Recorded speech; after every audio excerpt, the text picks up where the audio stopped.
Il y avait déjà un psychologue, je pense que c'est Randy Howell, qui disait que notre cerveau n'est pas fait pour faire de l'investissement à la bourse.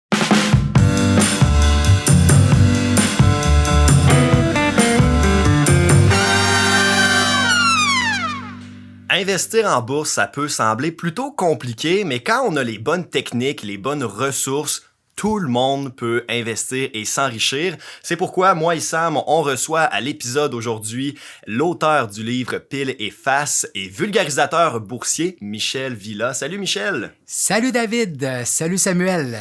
Donc Michel, tu as commencé ta carrière, j'ai envie de dire, en tant que trader dans une banque à Montréal. Ça n'a pas toujours été facile, puis j'aimerais qu'on commence le podcast en parlant de ça, justement, ta carrière avant. Puis tout simplement, savoir ton parcours un peu. J'ai 46 ans, je suis originaire de Québec, puis mes parents m'ont dit « Michel, si tu veux connaître le succès dans la vie, tu te dois d'étudier puis de travailler fort. » Donc pendant plusieurs années, je me suis vraiment donné à étudier tout ce qu'il y avait dans le domaine boursier. Et un jour, j'ai décroché une job de trader.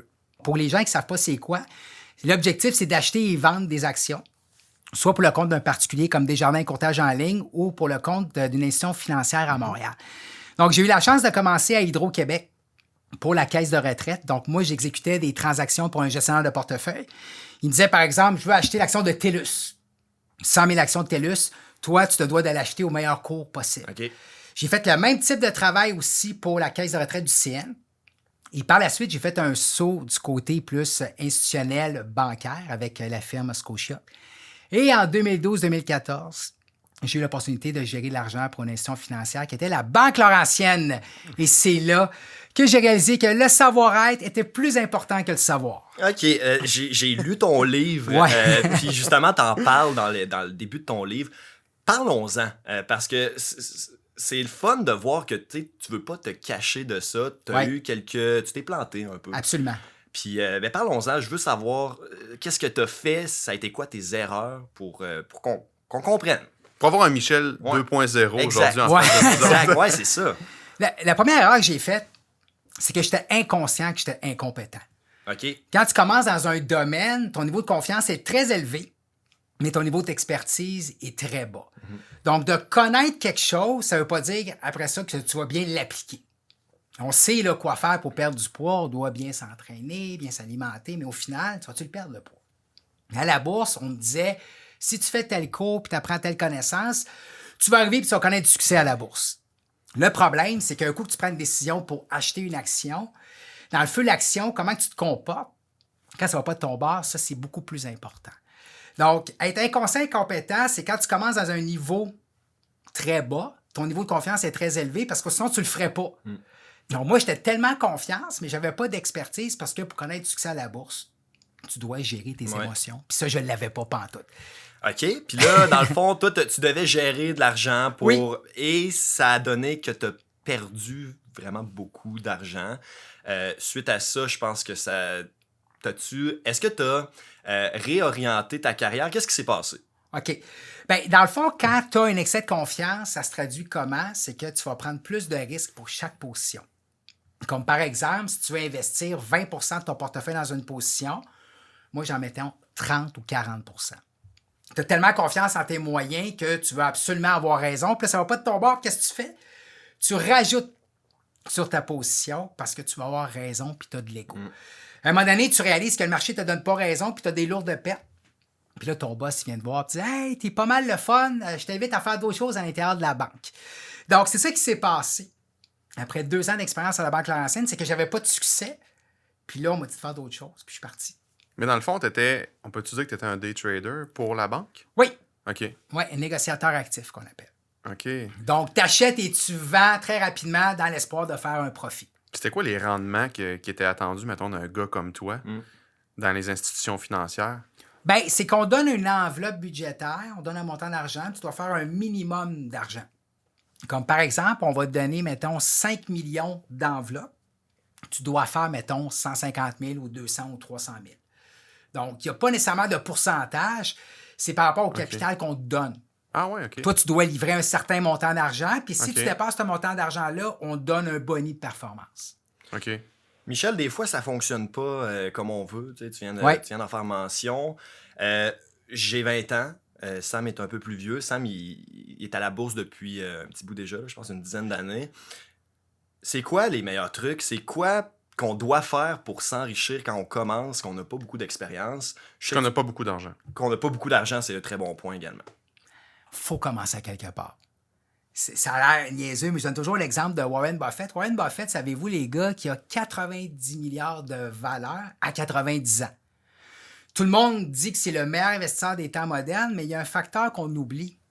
C'est que lui, ça fait 80 ans qu'il est investi à la bourse. 80 ans. Donc, lui, il a commencé à l'âge de 10 avait ans, 10 ans. avec 5000 piastres. 5000. Mais il a Ben, continuellement voyons donc. investi à la bourse année après année. Donc, lui, dans le fond, oui, il a fait des bons coups, mais c'est le fait d'être exposé aussi longtemps au marché boursier, puis de commencer à un moment donné, ben ça fait qu'il y a eu du rendement. Donc, même si tu as 15, 16 ans, 18 ans, commence à mettre un petit montant d'argent de côté, puis investir dans ce qu'on appelle un fonds négocié en bourse. Donc, c'est quoi ça?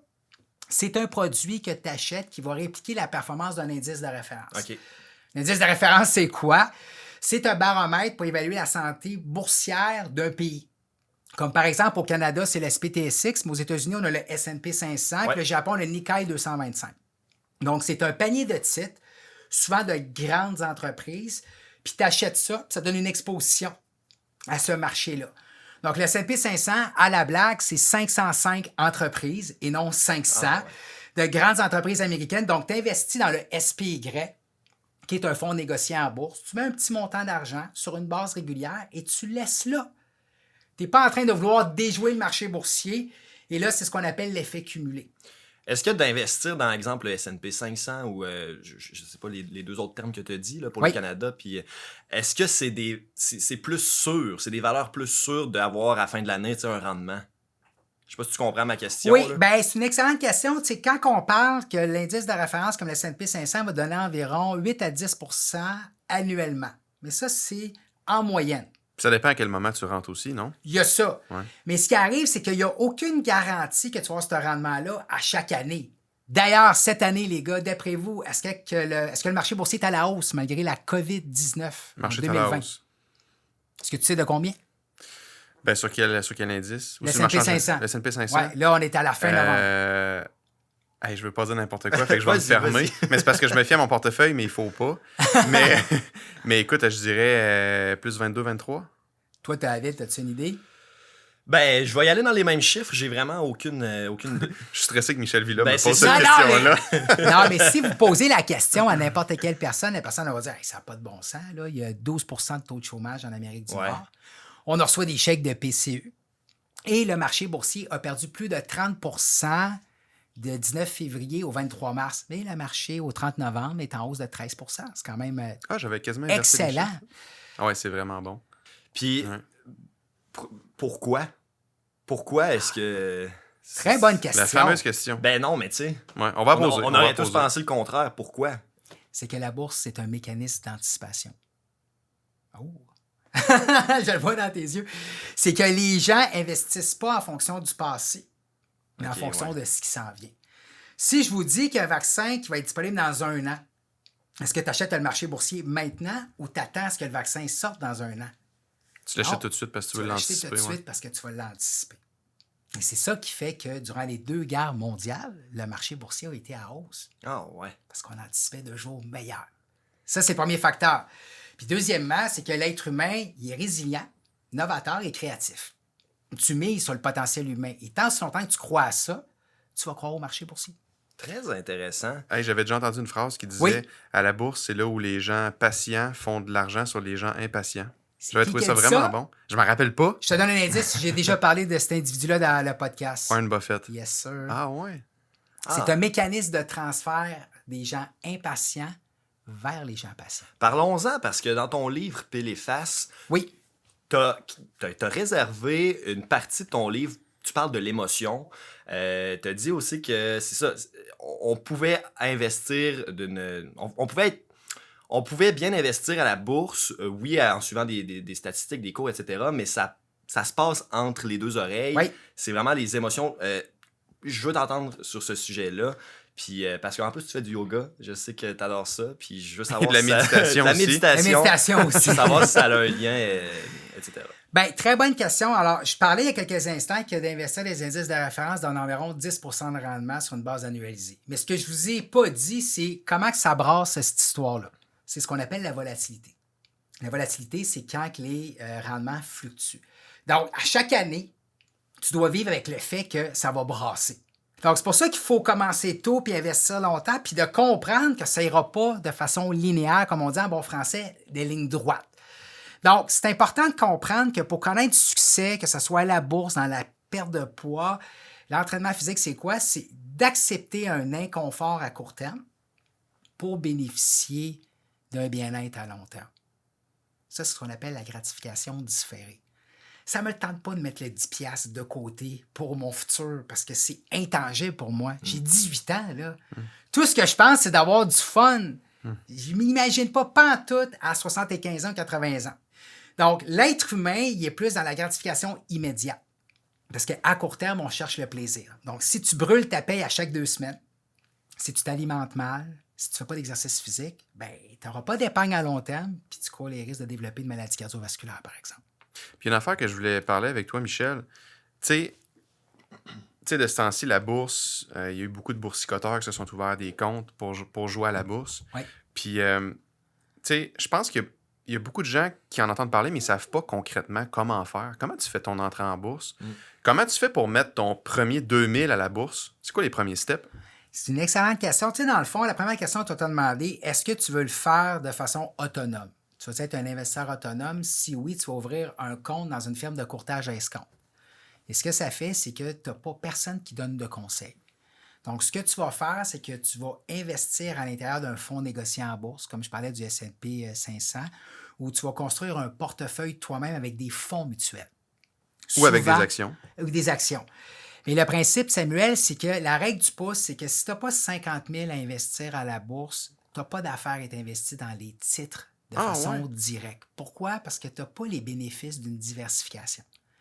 Tu sais, être Je répète. Ouais, ben, j'ai mal compris, je pense, le truc de 50 000. OK, c'est que habituellement, si tu n'as pas 50 000 à investir, tu n'as pas d'affaire à choisir des titres de façon particulière, puis tu vas investir dans des fonds pour des bénéfices de diversification. Okay. Pour être diversifié à la bourse, on part, selon la théorie finance moderne, d'avoir minimum entre 12 et 18 titres. Okay?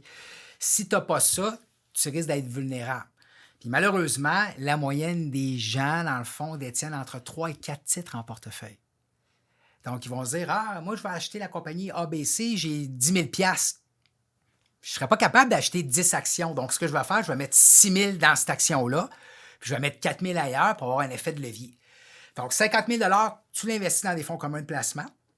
Tu as ta base, tu as ta fondation pour le long terme. Puis là, à un moment donné, quand tu as de l'argent qui rentre, là, tu peux commencer à acheter des actions en détention directe. Mais donc, ça, c'est la règle. Moi, il y a une affaire que ça colle moins avec moi, je vais dire. Oui. Parce que, moi, j'ai commencé à investir en bourse il y a plusieurs années, là. Puis, c'est parce que j'aimais ça, tu sais. J'aimais bien gros ça. Puis, j'ai toujours eu une faible diversification, mais moi, ça m'a bien servi dans le sens où j'ai fait vraiment des bons coups. J'ai fait aussi des mauvais coups. OK? Mais si on prend la moyenne de, mettons, de toutes mes années en bourse, tu sais, c'est un rendement qui me satisfait énormément, puis qui est supérieur au S&P 500. Oui. Puis, je ne sais pas si je suis inconsciemment incompétent, chanceux, ou c'est juste parce que, oui, j'ai pris des positions plus risquées, parce que moi, j'ai toujours été dans les technologies. Okay. Fait que, tu sais, du Microsoft, du Mastercard, puis tout ça. Puis pour moi, je voyais ces titres-là dans le futur. Tu sais, je les voyais beaucoup plus gros parce que je savais que la technologie changeait, le papier était de moins en moins populaire, blablabla. Fait que, tu sais, je me suis basé un peu sur ces prémices-là, puis ça m'a extrêmement bien servi. Oui. Quand on parle de la règle du pouce, c'est de façon générale. Tu sais, c'est sûr qu'il peut y avoir des exceptions comme toi. Puis ce qui arrive aussi, c'est que je te dis pas que tu as été chanceux, mais tu sais, te donner une idée, quand tu investis, mettons, dans le S&P 500, tu investis, mettons, dans Facebook. Mais Facebook, fin des années 2000, ça n'existait pas. Puis Amazon, il est arrivé fin des années 90. Puis je te pose la question aujourd'hui, Samuel, quelle va être la prochaine star à la bourse dans 10 ans? Tu ne seras pas en mesure de déterminer d'avance. Donc, quelqu'un qui investit dans des fonds négociés en bourse ou le S&P 500, il va toucher ces Il actions-là. va prendre toujours la nouvelle vague. Oui, de parce ces qu'ils vont être compagnies-là qui arrivent. intégrés Ok. dans l'indice. Comme Ouais. Tesla, les gars, je ne sais pas si Ouais. vous le savez, mais au mois de décembre, il va être intégré dans la S&P 500. Ouais. Bon, l'action a déjà super bien fait, mais toi, il y a 10 ans, tu ne peux pas prédire qu'il allait y avoir un gars qui s'appelle Elon Musk qui allait arriver avec une voiture électrique qui allait révolutionner le monde. Mais en ayant un portefeuille bien diversifié de fonds négociés en bourse, tu vas le pincer.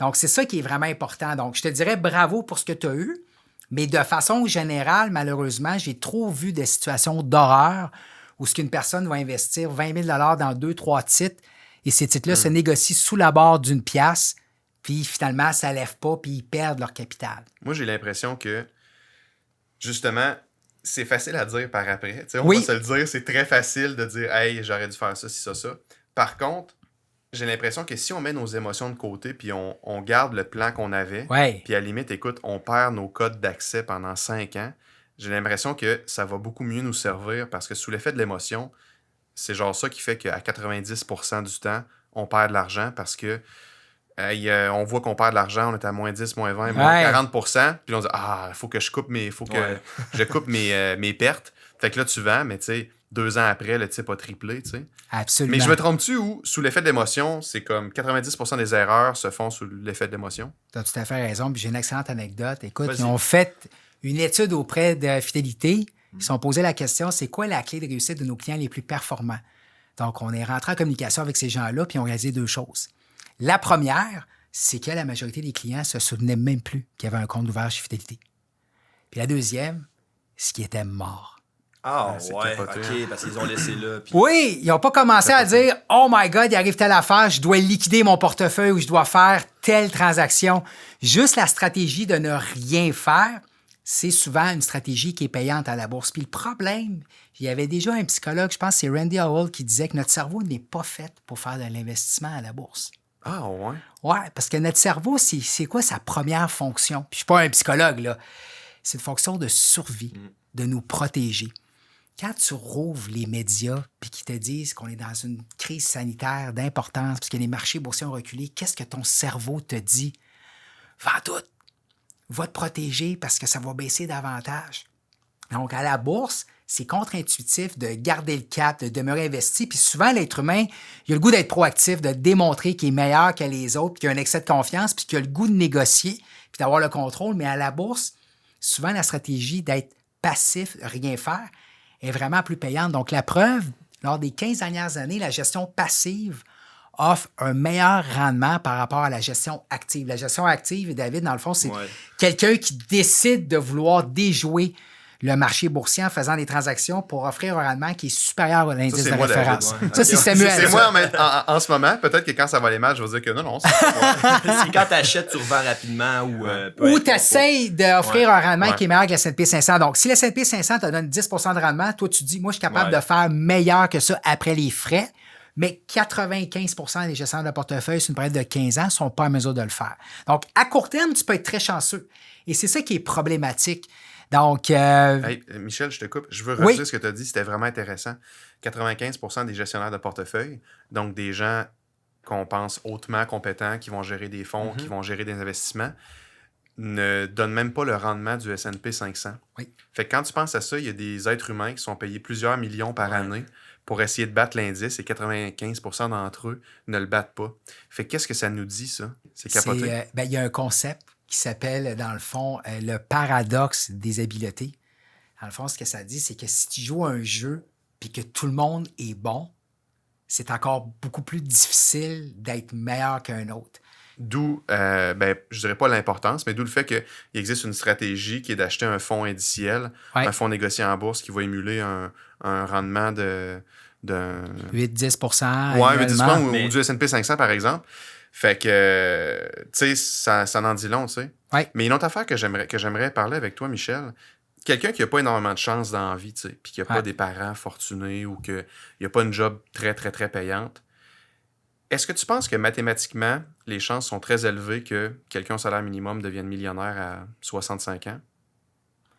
Mais je te pose la question, Tu sais, ça peut paraître drôle, mais on a-tu besoin vraiment d'être millionnaire? Tu sais, On va dire atteindre 1 million pour la figure. OK? Pour la Pour figure. l'exemple, pour le dessin, pour dire qu'on est un Quand peu tu commences- indépendant de fortune. Tu veux dire quand tu commences ta vie, exemple, quand Ouais. tu es jeune, tu commences à investir, est-ce que c'est possible? Ben mettons? non, je parle de quelqu'un qui a une situation qui n'est pas nécessairement dans les meilleures positions. OK. Tu sais, écoute, quelqu'un qui a 18 ans, il quitte le secondaire, puis il n'y a pas nécessairement les meilleures opportunités en face de lui. Là. Tu sais, je fais vraiment une image. Par contre, il s'intéresse à la bourse, puis il a écouté notre podcast, puis on lui donne un plan de match relativement facile. C'est pas rocket science, ce qu'on dit là, tu sais. Puis qu'il prend ces steps-là, puis il suit son plan pendant 40 ans, puis au bout de 40 ans, ben, mathématiquement, et avec les statistiques du passé, se ramasse un montant comme à peu près d'1 million, par exemple. C'est très possible. Puis il y a une facette qu'on oublie souvent, là, c'est le revers de l'équation, c'est qu'est-ce que tu dépenses? Tu sais, ça peut paraître niaiseux. Tu peux faire beaucoup d'argent puis dépenser aussi beaucoup. Puis souvent, les gens, ils pensent en termes de c'est quoi mon rendement que je vais obtenir. Mais toi, est-ce que ta carte de crédit est pleine, par exemple? Mm-hmm. Est-ce que ça prend du temps à rembourser ton hypothèque? Ou est-ce que tu as la voiture neuve dans ton entrée? Alors, oui, il y a la composante rendement qui est importante, mais comment que toi, tu gères, dans le fond, tes dettes? Comme par exemple, moi, j'ai toujours détesté avoir des dettes. Puis les gens vont me dire « Ah, tu aurais dû investir à la bourse davantage d'argent. Pourquoi tu as remboursé aussi rapidement tes dettes? » Parce que moi, d'un point de vue émotionnel, je préfère avoir les dettes remboursées pour garder la liberté.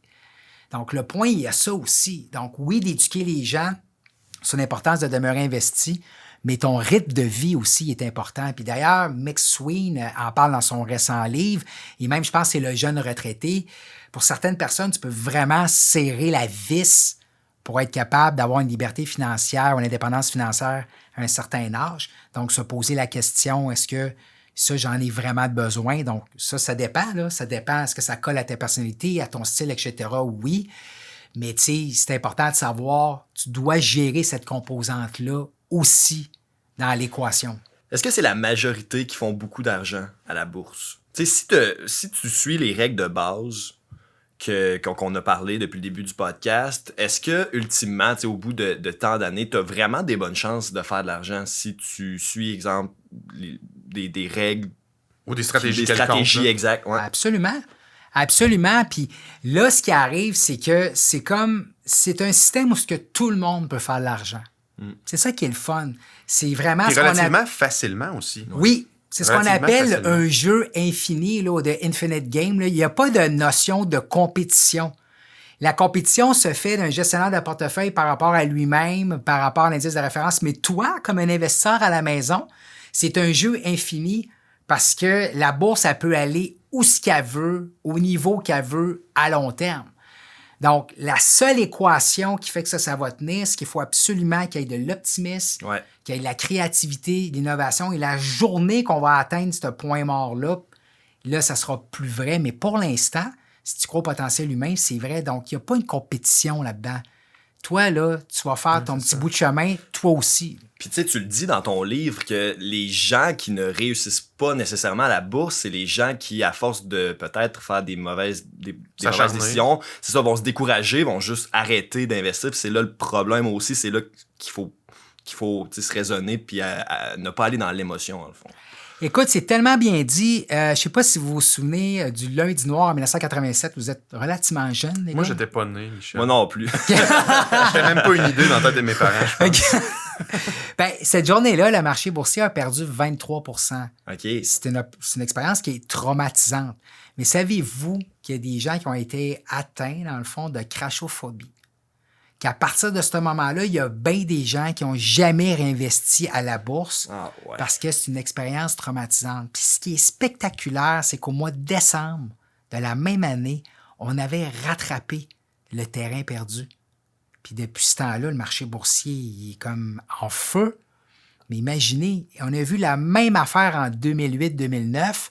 J'avais entendu parler d'une étude qui était faite à UBS. Il y avait 25% des gens qui s'étaient mis sur les lignes de côté ou en encaisse ou en liquidité, c'est-à-dire de ne pas être investis à la bourse, qui n'ont jamais réinvesti à la bourse après coup.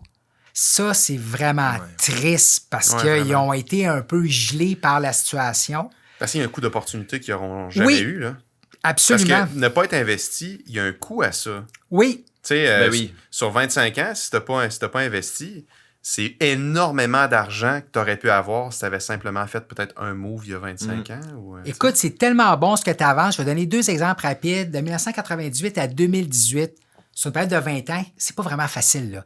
De 98 à 2018, tu as eu quoi? Tu as eu la bulle technologique, tu as eu la crise financière, tu as eu les attentats du 11 septembre, tu as eu la crise de l'eurozone. Puis malgré tout, le marché boursier te donnait entre 6 et 7 de rendement.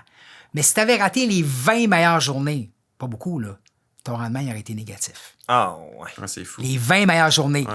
Cette année, là, jusqu'à tout récemment, là, avec l'élection présidentielle américaine, écoutez, à la fin octobre, je ne sais pas si vous en souvenez, là, mais on parlait que Donald Trump pouvait contester le vote, en deuxième vague de la COVID-19, etc. Le marché boursier perd 10 %.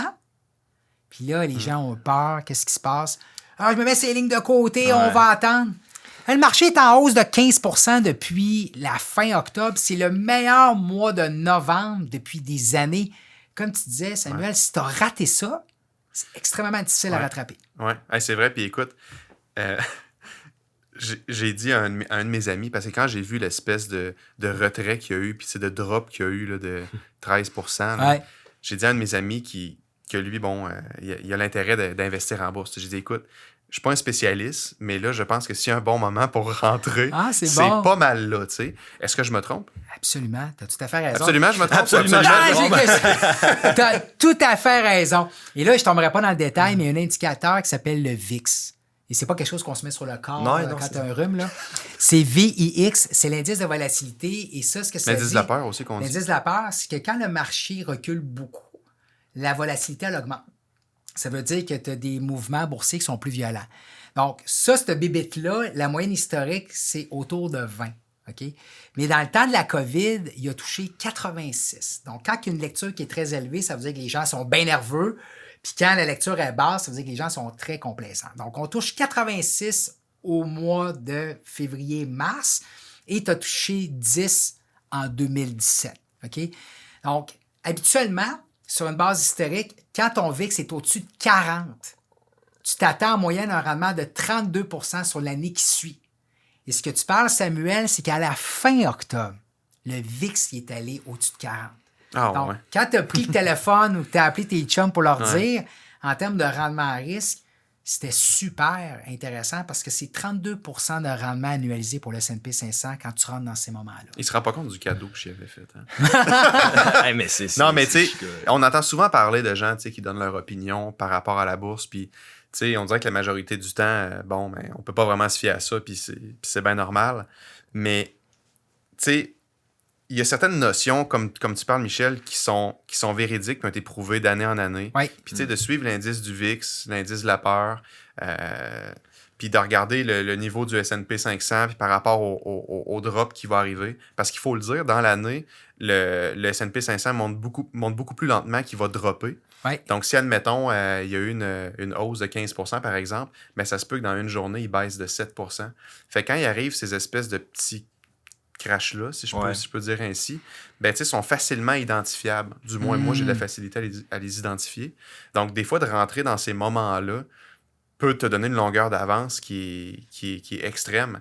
Quelqu'un qui rentre au mauvais moment peut perdre plusieurs années de rendement. Donc, au bout de peut-être 25-30 ans, ça peut être des dizaines de milliers de dollars, voire des centaines de milliers, tout dépendant du capital de base investi. Par contre, si quelqu'un rentre au bon moment, ben, il va gagner plusieurs années. Mais là, c'est parce qu'il faut être actif, il faut être présent, il faut être là très souvent. Fait qu'il faut être un passionné comme je le suis. Mais si on n'est pas de mon niveau, je suis même prêt à dire que je pense que la personne qui achète un fonds va avoir beaucoup plus de chances de faire de l'argent que moi à long terme. T'sais. Fait que si on résume, l'émotion, c'est vraiment important de savoir, de se connaître puis de savoir justement... De stick to the plan, je pense. Ouais, exact. Ouais. La règle numéro 1, c'est quoi? Grosse question. La règle numéro 1... Il faut suivre quand on fait notre entrée en bourse. Ouais. Un conseil qui va nous suivre pendant les 25, 30, 40 prochaines années. Commence aujourd'hui. C'est pas compliqué. Commence avec n'importe quel montant pour développer une habitude. Puis tôt ou tard, quand tu vas avoir des rentrées d'argent plus importantes, tu vas avoir le réflexe de le faire. Parce que oui, le marché boursier monte à long terme, mais tu dois être investi pour en profiter. Ben, je te remercie, Michel. Ça Puis on fait invite plaisir. les gens aussi à aller lire ton livre Pile Oui. et Face. Vraiment intéressant. Puis ça se lit très bien. On l'a lu, moi puis Sam, puis très bon. Et à la maison, ben, on se dit à la prochaine pour un autre épisode du podcast. Ciao!